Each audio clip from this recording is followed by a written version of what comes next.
আবার ভাবছেন আমি কি গোবিন্দের এখন যে অবস্থা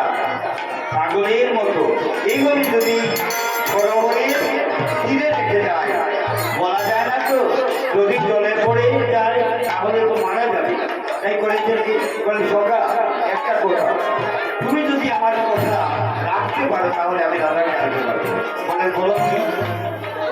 তোমাকে আমি একটা গন্ডি এঁকে সুবল একটা গন্ডি দাগ দিয়ে একটা গন্ডি এঁকে বললেন দেখো আমি যতক্ষণ আসবো না তুমি এই গন্ডির বাইরে যাবে না কেন যাবো না জেনে কি হবে আসবে না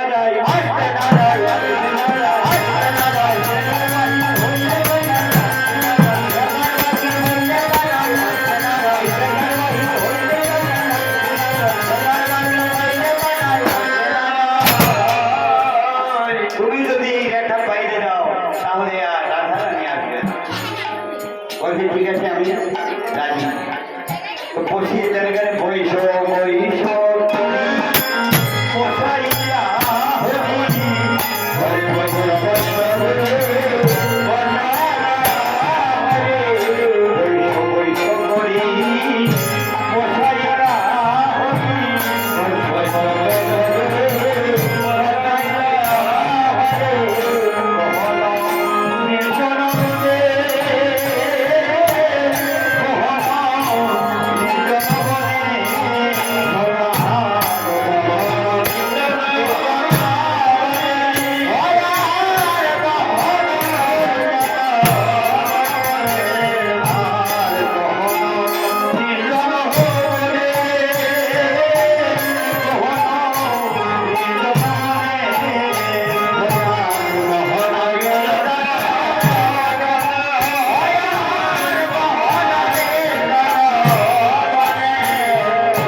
মনে মনে ভাবছে